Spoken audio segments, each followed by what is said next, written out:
joining us this evening for our panel discussion during Fashion Revolution Week. I would like to say that we will be recording this session. Thank you, Noorin, for pressing the recording button. Very good.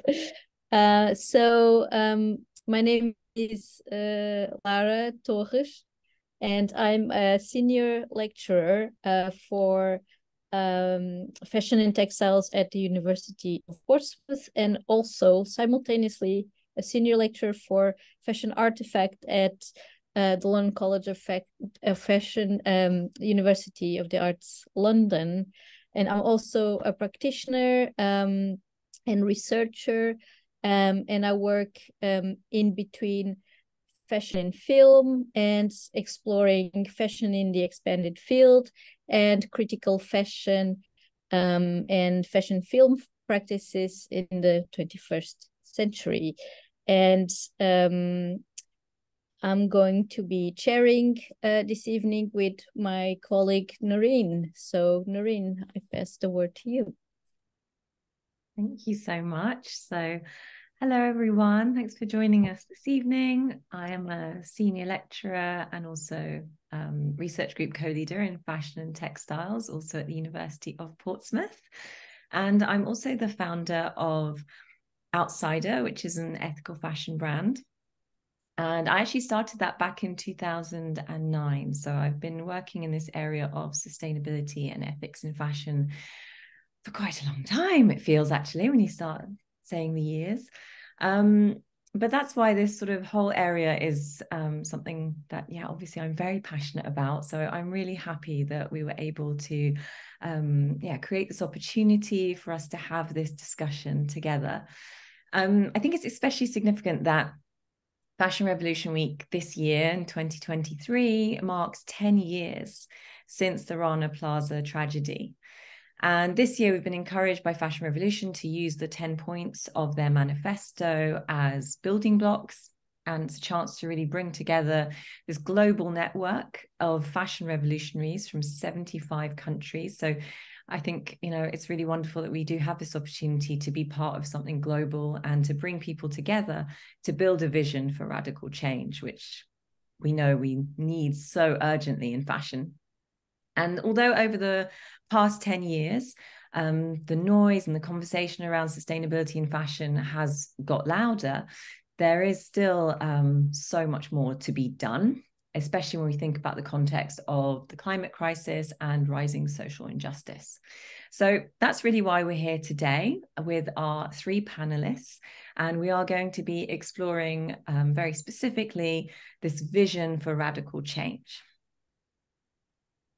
Thank you. So I would like to start by welcoming our panelists.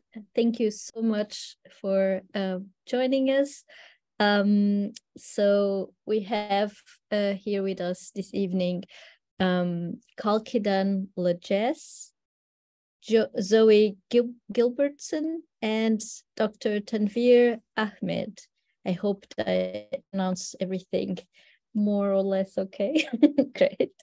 I also want to say to all of our guests this evening, thank you for joining us, and please post questions at any time in the chat for our panelists, because we'll be keeping an eye on these. And we would like this to be an open conversation, so it would be absolutely perfect if you join in with questions as we move along. So let's start our discussion. So Kalkidan is a social entrepreneur who creates businesses aimed at doing social good. So Kalkidan, could you please tell us a little bit about yourself, your work, and then how that informs your vision for radical change in fashion? For sure. Hello, everybody. Thank you for having me. So my name is Kalkidan. I love to make businesses. I love fashion. I just spent the last half an hour getting dressed for an event later, and every opportunity to like put together an outfit and an opportunity to enjoy fashion. For the past 10 years, I've created various businesses in the kind of sustainable fashion field, starting with a weaving workshop in rural Ethiopia using timber looms to produce scarves, which were then exported, to creating Sancho's, which is a multi-brand retailer of sustainable fashion. It's the largest in the Southwest in the UK. And then finally, Oni, which is an AI-powered digital resale platform, which helps people to manage what they own much more efficiently than they currently do. I'm sure you all know the stats regarding kind of fashion waste, this idea that we've got billions of items of clothing that are unused, that people don't have the time to properly look after every single thing they have, and the necessity for like sincere efficiency and effective efficiency in that space. I think, as you can kind of tell by this brief introduction, I like to investigate solutions, particularly solutions that have the potential for systemic change, and particularly when their markets are quite nascent and not much understood. I think as someone working in sustainable fashion for so long, what I recognise is how the general population, so I would say the majority of people, over 50% of people have an understanding of sustainability, an understanding of sustainable business models, and the problems of the fashion industry, and then therefore what the potential solutions can be. However, the pace of change is obviously very slow, and not only that, but through greenwashing and the opposite growth of even increasingly fast fashion business models, I think our actual impact in making the industry more sustainable and equitable hasn't been successful. So I think for that reason, it's really important that we innovate. So if I think about like my own radical view for fashion, I think for me, I want a complete fix. I think it's been years of wanting to see improvements. And one of the things that I find, maybe panelists today will disagree with me, but one of the things I'm uncomfortable with is our invitation to have people do the kind of bare minimum, and reward themselves, that every little bit helps attitude, as opposed to the, we need systemic full change attitude, which I think is the one that we should be pursuing. Specifically, the area I'm interested in is in fashion waste. I think it's really important for us to see used items, used clothes as a resource for our economy. And in the UK, there's between kind of 2 and 40 billion items of clothing which are idle and unused. There's a huge volume of product, not just for the secondhand marketplace, but also for recycling to regenerate new products. And so Oni is working to digitize these items with AI and then bring them into the market as a result. So yeah, my radical view will be, let's fix it, let's do it all, and let's apply the most innovative and experimental technologies we can, and try to create a new system as a result. Thank you. Thank you so much, Kalkidan. I mean, I couldn't agree more. And I think you've given us some really great starting points to get us thinking about what is this vision of radical change that we can think about. So yeah, thank you so much. So next, I would like to invite Zoe to share with us. So Zoe is a designer, an artist, and an enterprise creator and an educator. And she's working at the intersection of design, fashion, and fiber. So Zoe, I would like to invite you to tell us again a little bit about yourself and your work and how that informs your vision for radical change in fashion. Oh, thank you, Noorin. And hi everybody. Nice to be here. Yeah, I'd like to start off by sort of saying, I think everybody knows this, but we are in a time of polycrises. So multiple interlocking issues such as climate change, biodiversity loss, and wars that are only going to get worse. And I think we're here, we all know that every discipline must deconstruct, decolonize, and rebuild with the aim of creating a new future, something compatible with Earth systems. And for me, it's the principles of degrowth. I'm a member of Fashion Act now, and we call this process defashion. And as a poster child of capitalism, fashion is one of the worst offending industries, and as a result must undergo the most radical change. But in my view, we can't wait for governments or even business to drive the radical change required of fashion. Modern humans, particularly those in the West, have become separated from nature. So to bring us back in alignment with their systems and other forms of life requires a perception shift, a new way of viewing the world first. So this perception shift or mindset change is a really difficult concept to articulate, but I thought I'd try and provide a personal example. So I've been concerned about climate change since the 90s. I did one of the first sustainable fashion collections as a student, and everyone thought I was mad because they didn't know what I was on about. I became vegetarian in my teens due to land use concerns around meat. In 2007, I moved back to the UK from Canada, having worked out there as a designer, because of the carbon impact of long-haul flights. But I continue to participate in the fashion system, and I think I felt that it was some higher power's responsibility to fix it, not really understanding what I could do myself. And it's only really recently that I'm starting to develop the mindset that I think is needed for change. I used to have a more techno sort of ecological, technological outlook, what I now understand to be an eco-modernist or green growth focused perspective. To give an example, so years ago, I thought that the removal of ancient trees was justified for a high-speed rail network improving transport. I'm now horrified and kind of shocked by this.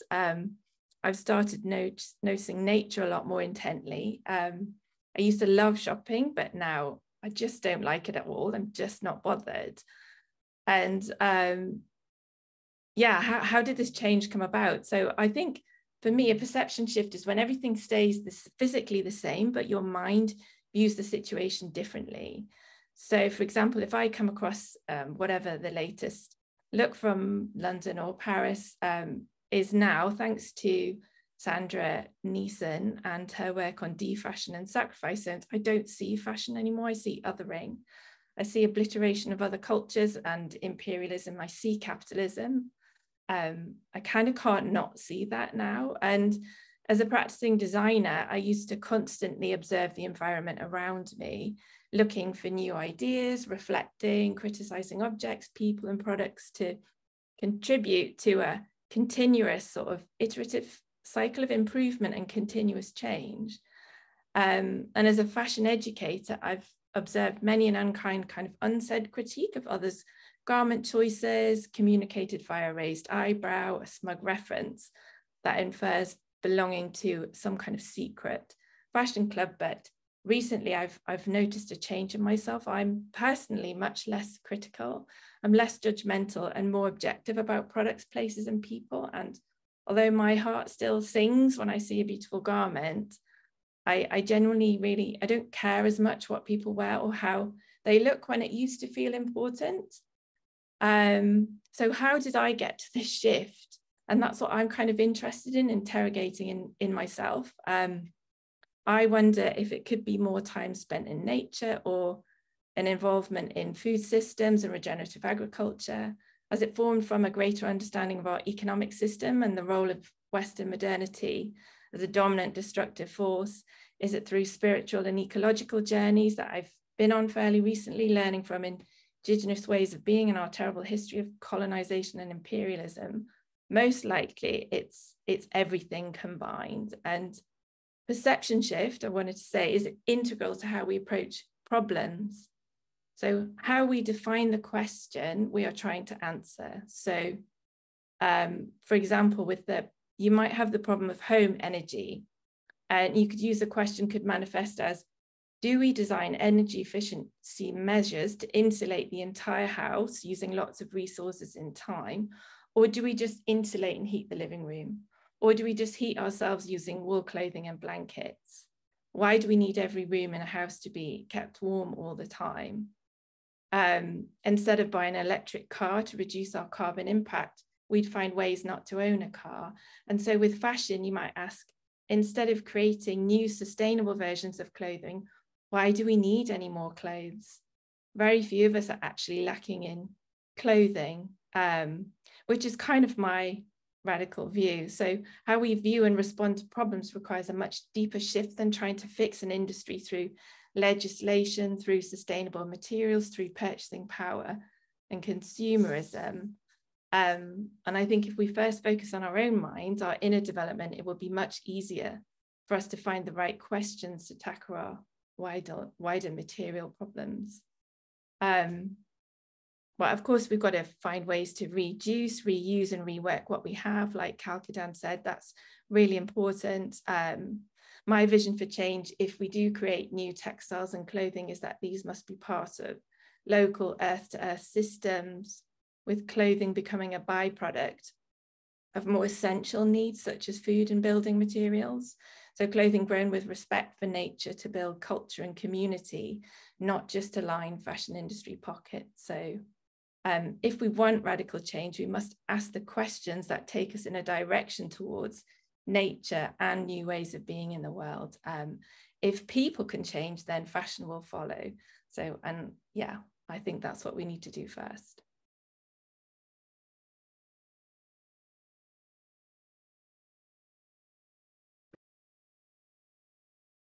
Thank you, Zoe. That's yeah, very much in agreement with what you just proposed. Now I'm going to introduce Dr. Tanveer Ahmed. She's a senior lecturer in fashion and race at Central St. Martin's, working across the fashion program and supporting the decolonial fashion perspectives. Can you also tell us a little bit about yourself, your work, and then how that informs your vision for radical change in fashion? Brilliant. Yeah. Hi. So super pleased to be here this evening, and thanks so much for organising and the invitation, Lara and Noorin, and great hearing Kalkidan and Zoe. That was really important what you've both said. So I just wanted to begin by saying a little bit about who I am before I start to think about what radical change might be.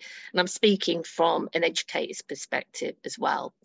So I'm second generation Indian. My parents immigrated to the UK from India in the 1950s.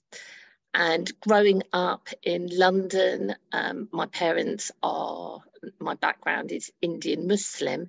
I grew up coming to fashion with lots of different ideas about fashion.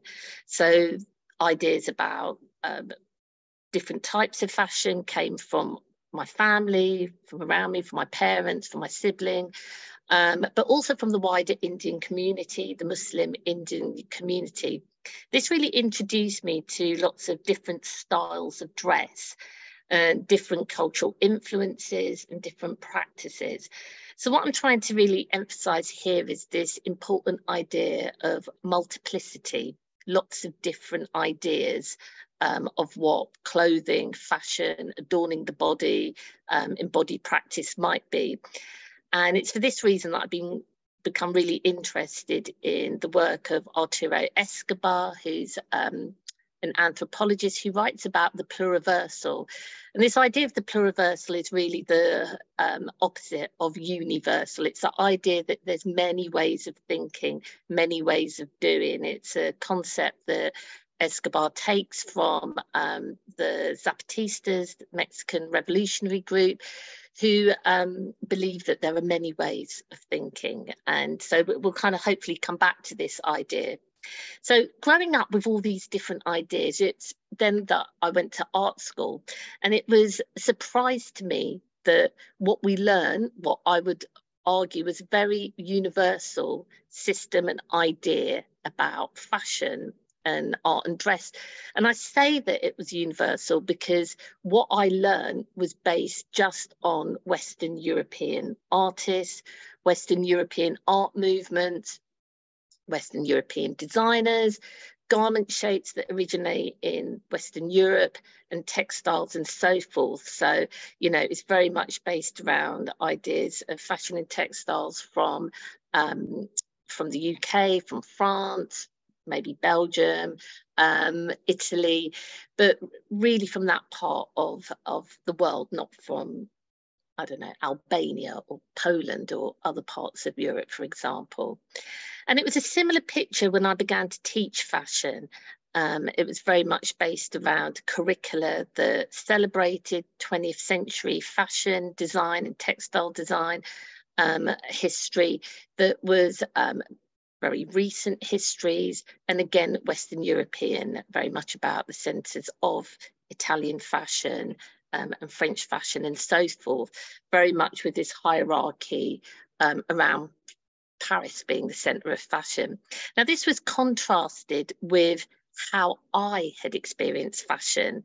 You know, my lived experiences of fashion weren't there, they were absent, they were ignored. Nothing about Muslim fashions, Indian fashions, Asian diaspora, the merging of these with maybe local cultures. None of that I could see represented. And so it was then that as I was teaching students fashion, I started to notice over the years how I could see that students were producing racist imagery in their sketchbooks. And I use that word, it often makes people feel really uncomfortable, that word racist. I don't mean at all that students were being racist, but the representations they were creating were based on a definition of racism being about racial hierarchies, about racist tropes, about Orientalism, about exoticization of Black bodies and so forth. And what I wanted to do was some research then to examine the relationship between how I was teaching fashion design and how it was reproducing racial hierarchies in students' design work.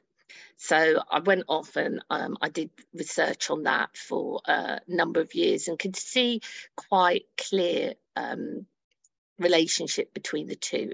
In teaching this very Eurocentric idea of fashion, it was reproducing these tropes and it was ignoring the much wider global narratives about fashion. And why does that matter when we start to think about how we can have radical change and different ideas about what fashion is? Very much echoing what the other two speakers have said, this idea about how the fashion system is broken and how it's creating all these problems. I agree, reform is not the answer. We need to move away from the ways in which the industry dominates at the moment. The typical fashion students' ambition and aspiration is to slot into the industry, is to get one of those important jobs in the industry. For example, I've taught classes around social justice in fashion, what a different type of fashion might be like, how there are so many different places in the world that practice types of fashion that are much more in tune with the planet, which are around degrowth, for example.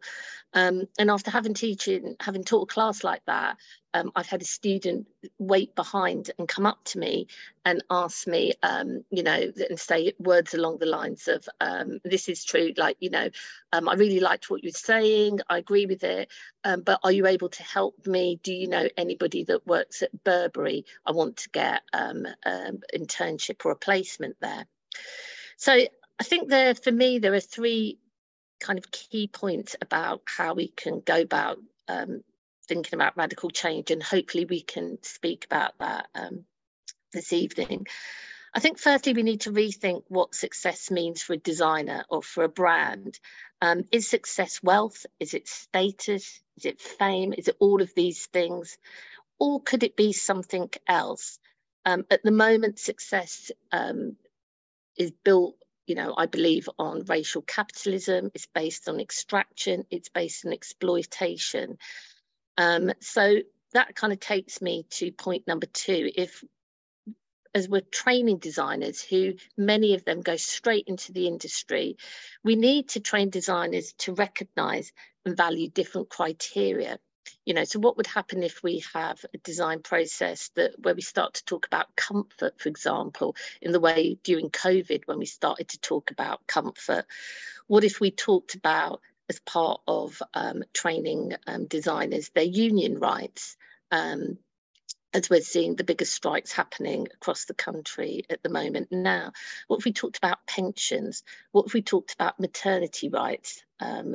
So many students are female, many of them will go on to have a baby. We don't talk about how that will affect their employability. What if we talk about sick leave? What the pandemic, what that showed to us, how fragile the fashion system was. None of these are discussed. Many students will go on to work as freelancers, and how will that impact the industry? And thirdly, I think that we need brands to recognise how they are exploiting and extracting ideas at the moment, how they're taking labour from poorer communities and from the global south. And to do that, we really need to address historical exploitation. In many of the same ways that many institutions at the moment are talking about reparative justice, and thinking about the historical legacy of enslaved peoples and how organisations have benefited from slavery, for example.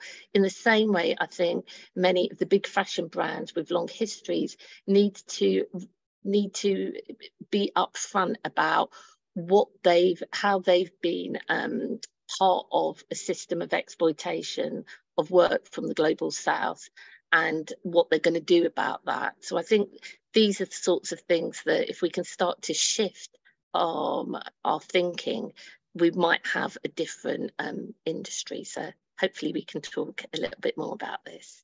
Thanks.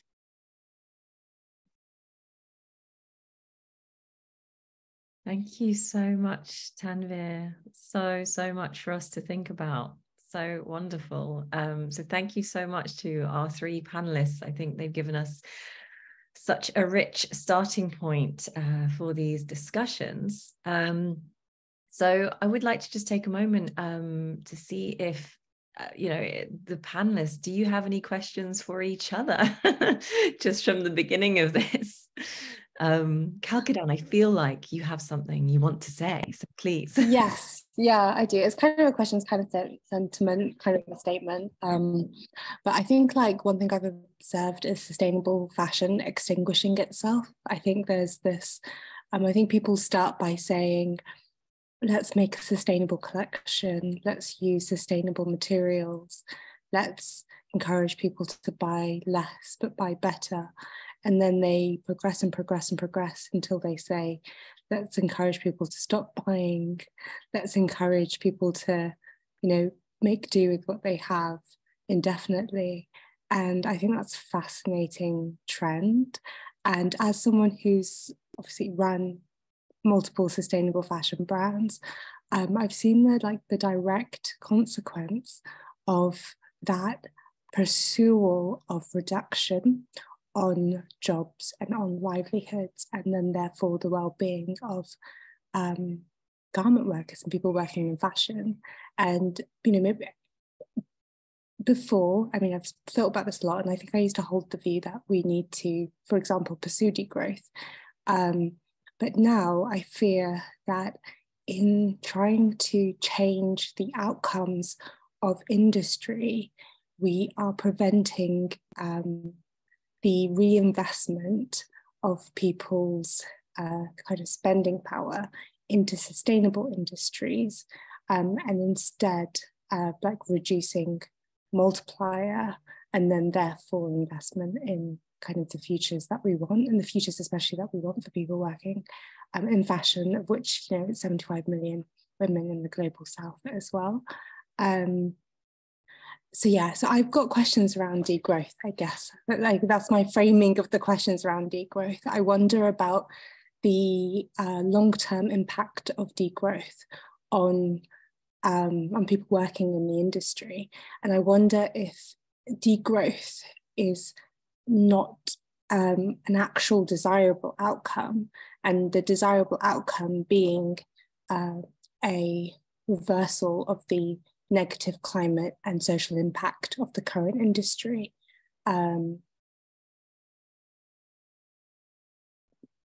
That's, yeah, not a very good question. No, but I mean, very I well think, laid out as a question, but that's my thinking. I think you've raised so many important questions that I'm sure many people, because I think it's really complicated, isn't it, when we think about the fashion supply chain. I mean, and it's the problem, it's the supply chain, right? It's not just us here. It's the connections, it's all the sort of people and predominantly the women that are garment workers that are impacted by our choices. I mean, just to be clear, I'm not suggesting that by buying less, we're causing people to lose their jobs directly. I think what happens is a niche community, which is the kind of sustainable fashion enthusiastic community, promotes buying less to the community that would have purchased in a way that would have caused positive reinvestment in sustainable industries. And I think that's short-sighted. Yeah, absolutely. I wonder, Zoe, if I can invite you to speak a little bit on this. Yeah, sure. I mean, yeah, it's a super valid question, Kalkidan, and one I think that is not easy. It's not easy to answer at all. But I think it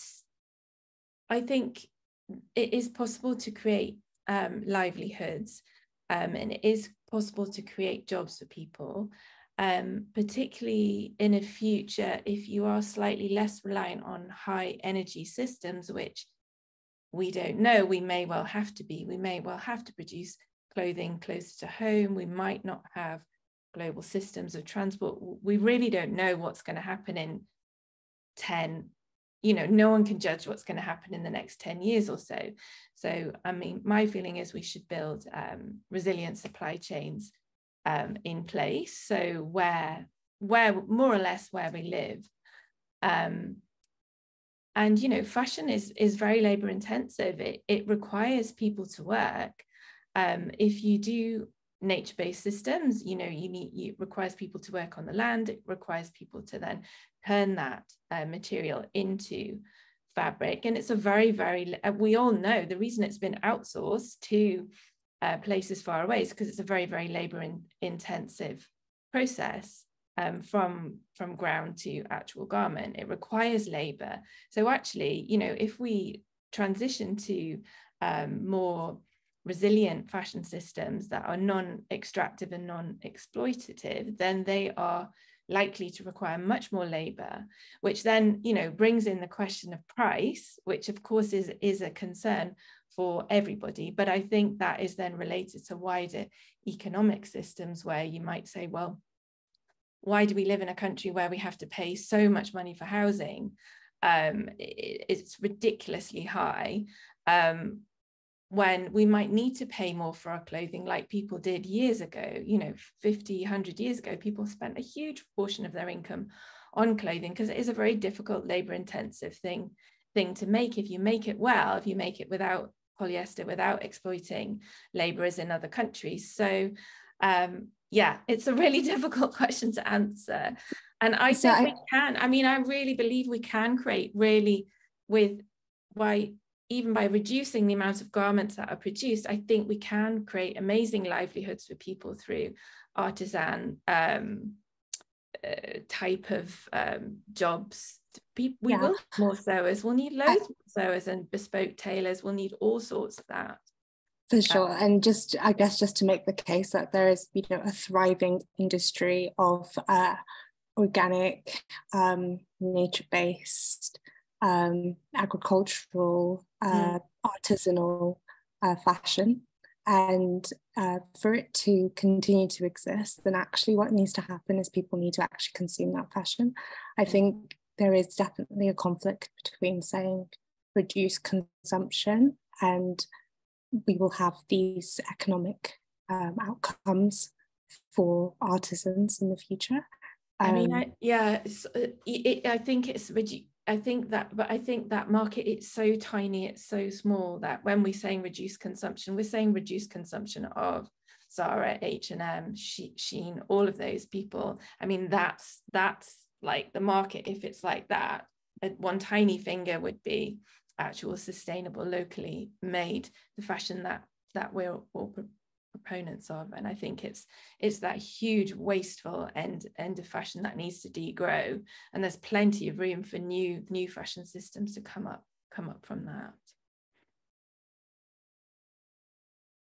I mean, this is such an interesting discussion, and I think it's something that, you know, we're probably not going to find the answers this evening in our little snapshot of time. But I think the most important thing is that we keep exploring these questions, right? And actually, as you were both sort of discussing, I was thinking a lot about the sort of idea of you know, donut economics, you know, and this idea that our economy, and so, you know, that essentially for me, I make a connection to our fashion system.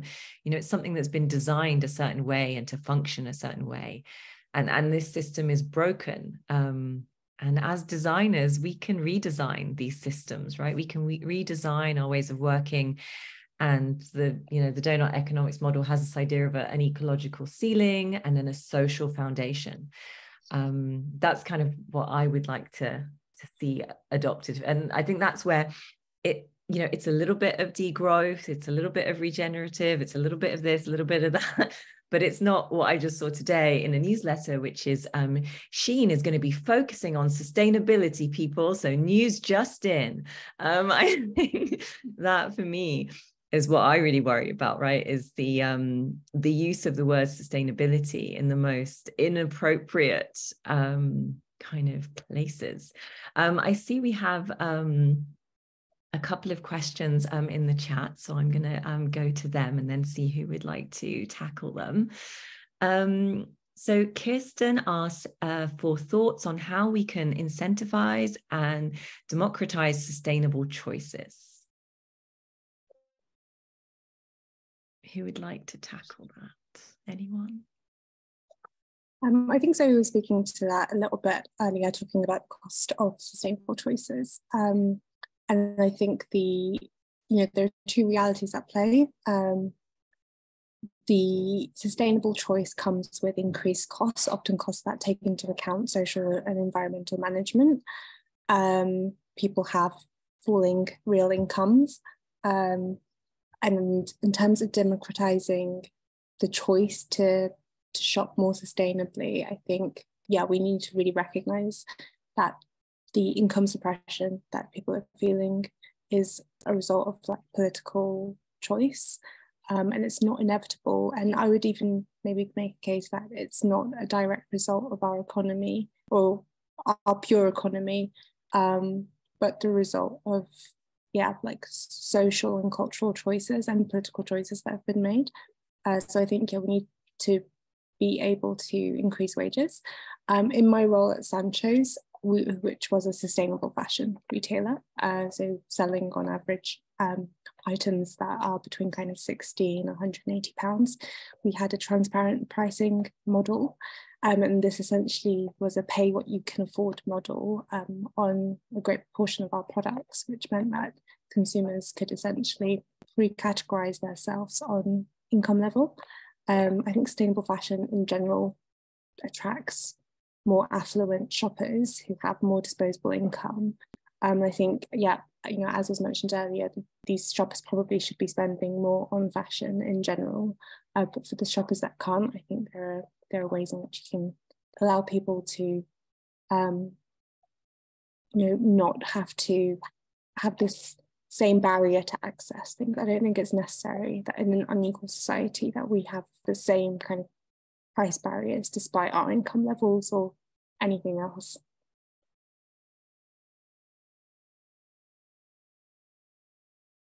Thank you.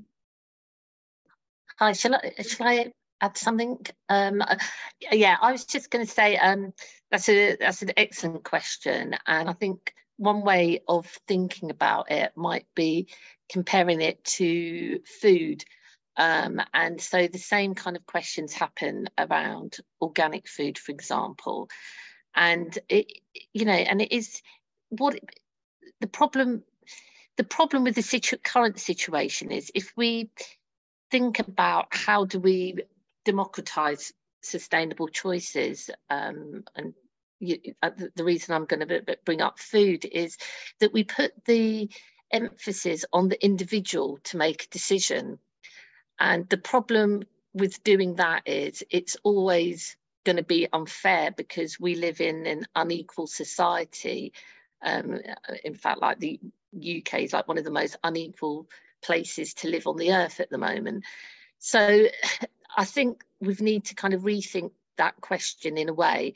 And one of the routes we could be thinking about is more and more legislation with governments, because ultimately governments have the power to ban things, to stop certain things happening, so that things become more democratized in the sense, that there's access for more people.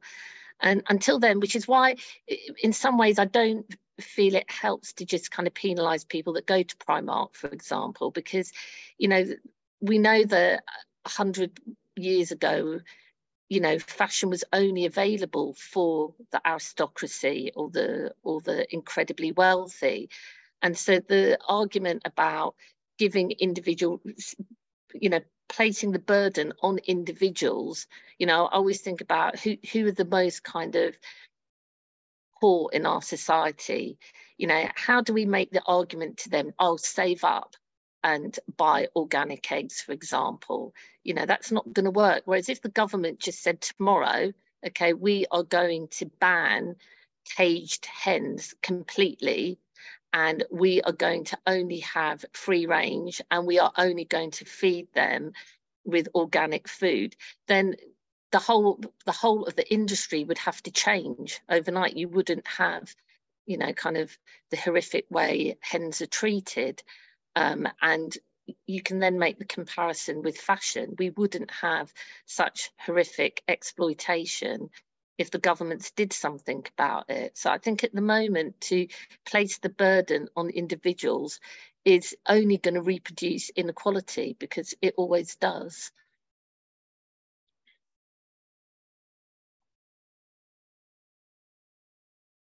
Thank you, Tanveer. We have another question from and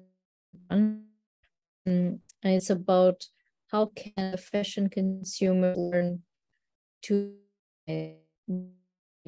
wash open this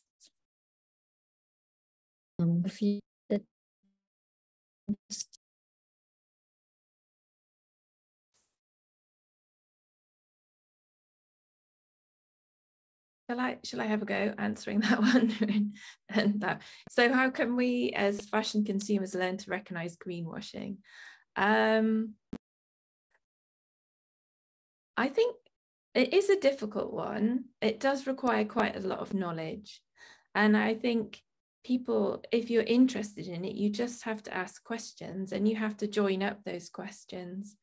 You can't just ask a question in isolation, or they're using an organic cotton, they must be sustainable. You have to look at, well, they're producing 50 million items if it's H&M of that sustainable t-shirt, and they're made in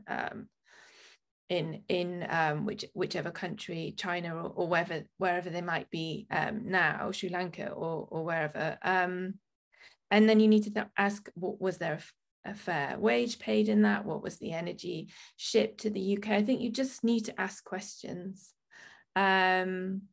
but yeah, it is difficult because brands are very, very clever at marketing, and they're very clever at pulling the wool over people's eyes. But you've got to be a cynic. You just got to ask questions, and be a bit of a pain in the butt.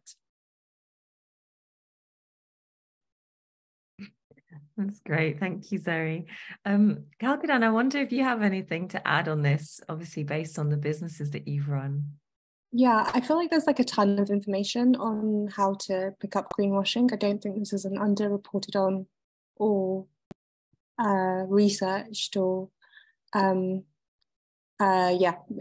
I think you can look at like the Good On You app, you can look at Fashion Revolution, which is a fantastic resource for understanding the ways in which brands can kind of manipulate sustainability marketing. I think, yeah, there is definitely a case to be put around business size. I think it's very important that we recognise that companies, you know, reporting billions of pounds of profits have the operational capacity to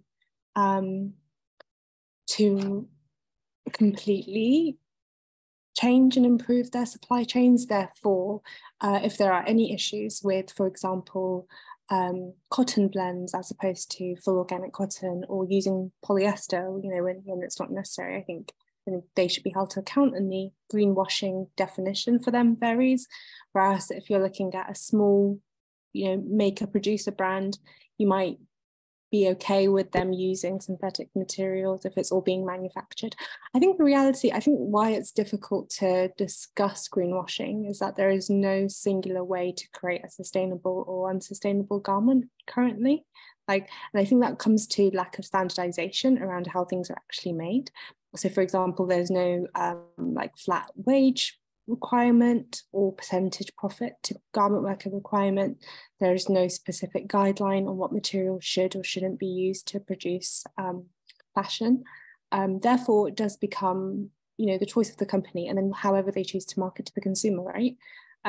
So I would say, like in this case, as Tanveer suggested earlier, I think this is definitely an opportunity for government regulation. And then, you know, there are governments now regulating this, so the EU is raising its standards on exactly what can be imported into the EU, right?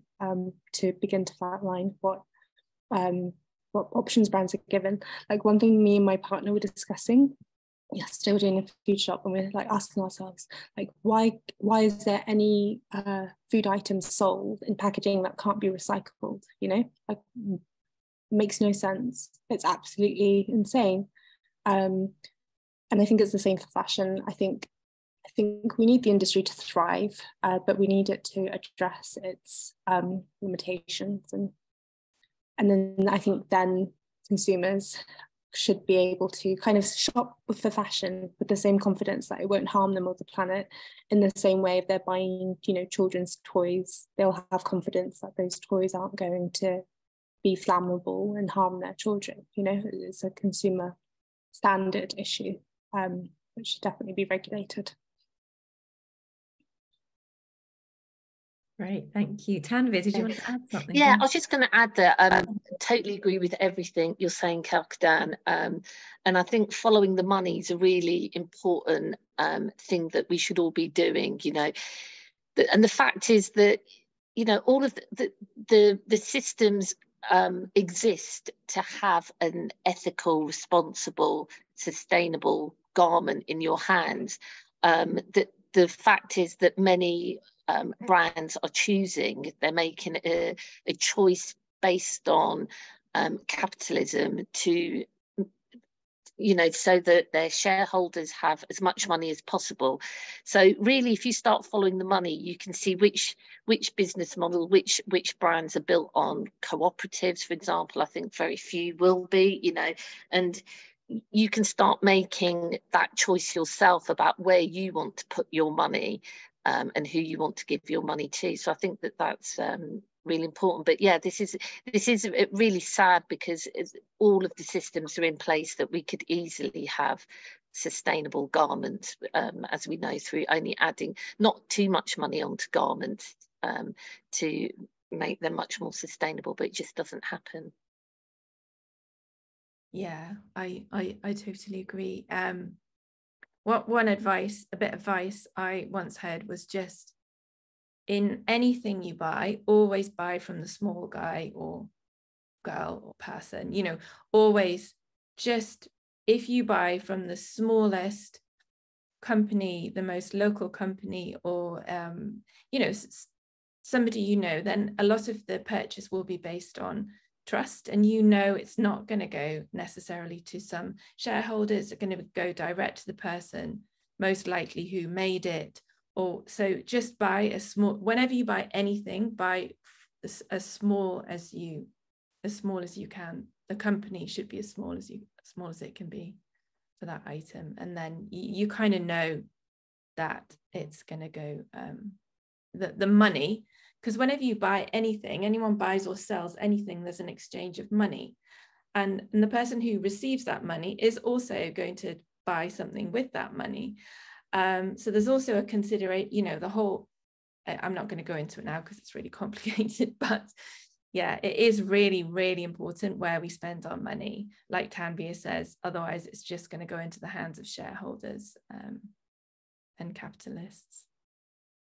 And I think that also connects to the points I was making about, you know, kind of thinking much more broadly as well, beyond just the sustainability of a fabric, but looking more broadly into the system. You know, does that organisation give their workers paid sick leave? Does that organisation allow their members to be members of a union, for example? All of these things are really integral to how we would have a more ethical, responsible fashion system. So we can't kind of de-link the two. And I think, you know, linking back to this whole greenwashing issue, I think so much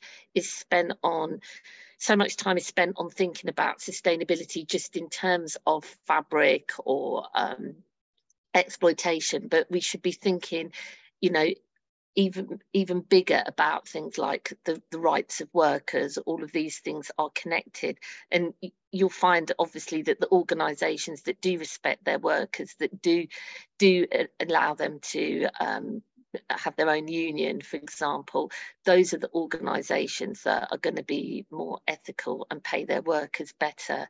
And this is, you know, this comes back down to education, because, you know, if we're not teaching students about these things, they're going to go into the workplace and not recognise that they're workers. You know, one of the big things that I'm trying to teach students is that, you know, design, it's not like Britain's Got Talent, which is what a lot of students think it is. They're thinking, who's going to come out being the next McQueen? You are a worker in an organisation. And even if you set up on your own, you have to work with other people. You know, fashion isn't just this, design isn't this isolated practice. It's always formed on collaborations. And as a result of that, you need to think about how you're going to organise it. Do you want it to have socialist principles, feminist principles? What are the principles you're going to embed into your workplace? And how do you recognise when you're going to be exploited? Because you will be in many fashion organisations. That's how it's built. It's not just exploitation of people across the world. It's exploitation where we've got an industry where people work some of the longest hours, and they're not allowed to form unions, and they have, you know, when things go wrong for them, when they're sick, they will be let off. When they have a baby, the maternity rights don't exist.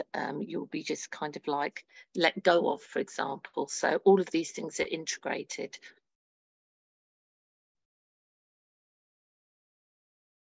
Thank you so much, everyone. I think that we've had a really rich discussion, and just actually maybe in the end what we see is that actually there is still so much to be done, even now 10 years on from Rana Plaza. We still have to keep pushing, and we still need more change, and I think we need it a lot faster. We do have another question, but I don't think we have time, because I do want us to be able to finish promptly. So I'd just like to do a very quick sum up, if that's all right. And then if there's any last things that anyone wants to add. But in general, I think that, you know, our three panelists tonight has been really wonderful. I think, you know, in the end, so many of the things we're talking about is really things being very joined up. So Kalkidan raised this whole idea of the sort of systemic issues of waste in fashion and the greenwashing, and the fact that this kind of bare minimum effort is not enough. What we really need to push for is real innovation and a real fix to all these problems. And then Zoe came in with, I love this term as well, the whole idea of defashioning. And that we really need to have a perception shift so that, you know, perhaps clothing can actually be a byproduct of other kind of regenerative industries that are needed.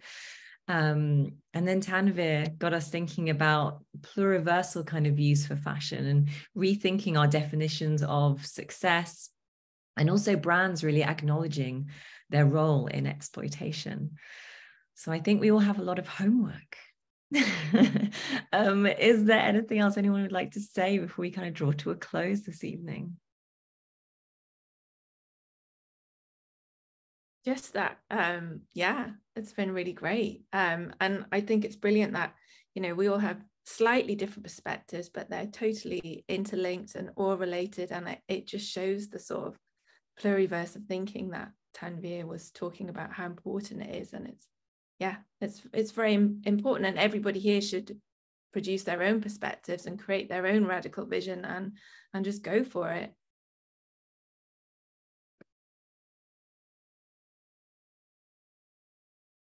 Absolutely. Thank you so much, Zoe. And thank you so much, Kalkidan and Tanveer, for joining us this evening. It's been really, really wonderful. We have recorded this, so we will share it through our YouTube channel in a couple of weeks, I hope, maybe sooner. We'll do our best, because I know there were some people that wanted to join us this evening that couldn't, but I hope that, yeah, we can find ways to keep having these conversations and keep asking these really important questions. All right, well, thank you so much. Thank you, Noorin. Thank you so much, everyone. Thank you. Thank you, everyone. Thanks, everyone. Take care. Bye. Bye. Cheers. Bye.